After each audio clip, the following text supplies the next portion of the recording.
5ចំណុចដែលធ្វើឲ្យម៉ានីកាប្រើប្រាស់ Huawei MatePad 11.5 Papermate Edition ចំនួន laptop សម្រាប់ការសិក្សា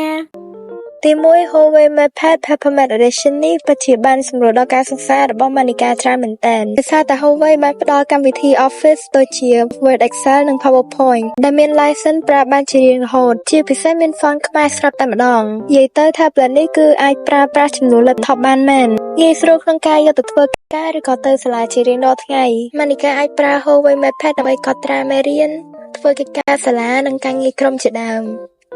ចំណុចទី2 Huawei MatePad 11.5 នេះមានកម្មវិធីសំខាន់ៗជាច្រើនដូចជាកម្មវិធី Huawei Note ដែលជួយសម្រួលដល់ការ taking note ប្រចាំថ្ងៃសម្រាប់ជំនួយដល់ការរៀនសូត្រអាចប្រើប្រាស់កម្មវិធី Canva ពេលលោកគ្រូដាក់ការងារសាលានិងពេលទំនេរម៉ានីកាចូលចិត្តកាត់តវីដេអូតាម Petal Clip ប្រើបានដោយឥតគិតថ្លៃហើយមានមុខងារដូចកម្មវិធី CapCut អញ្ចឹងហើយកម្មវិធីដែលម៉ានីកាចូលចិត្តមួយទៀតគឺកម្មវិធី GoPaint ដែលអាចគូររូបកម្រិត professional អាចគូរគំនូរធ្វើជា artwork និង poster ជាដើមហេតុផលទី3គឺបំពាក់អេក្រង់ការពារភ្នែកកម្រិតខ្ពស់ Papermate Display គ្មានចំណាំងផ្លាតទោះបីជាបងប្អូនរៀនយូរម៉ោងឬក៏មើលអេក្រង់យូរម៉ោងក៏មិនប៉ះពាល់ដល់ភ្នែកដែរហេតុផលទី4គឺជា tablet ជំនួសកុំព្យូទ័រសម្រាប់ការសិក្សាមានរូបរាងស្ដើងស្រាលងាយស្រួលដាក់តាមខ្លួនទៅសាលាមែនតើ